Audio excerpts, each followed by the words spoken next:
টুনটুনি তো ভালোই না, পাইপ ফিট করে দিছে মানুষ, ছেলেরা পেশাব করতে গেলে টুনটুনিটা খারায়, ঠিক আছে? ওর টুনটুনি তো পেশাব করতে গেলেও খারাপ, ওর টুনটুনি যে এরকম যে হয়েছে এরকমই থাকবে, ঠিক আছে? ও তো মেয়ে। শয়তানে খারা দিলকে আবার ছাড়া পাইছে। এতদিন জেলের ভিতরে আসিল, কোন রকম কোনো কিছু আসিল না। শয়তানে খারা দিলকে আবার ছাড়া পাইয়া এখন আবার মিডিয়ার সামনে চলিয়ে আইছে।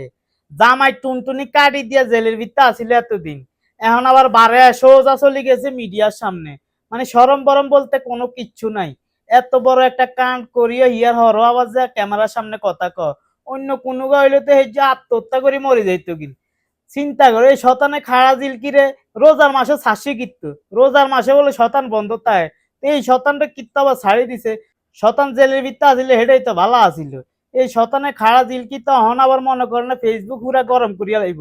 অলরেডি কিন্তু এই টুনটুনির খবরে চলতে আছে। সাকিবের টুনটুনির কি হয়েছে না হয়েছে সব ডিটেলস কিন্তু হ্যাঁ জানে।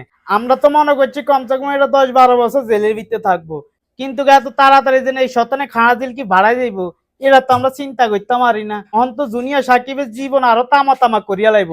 টুনটুনি কাটি নিয়ে তো বেটারে এমনিও একেবারে প্রতিবন্ধী বানাই দিছে, অন বাকিটা বানাই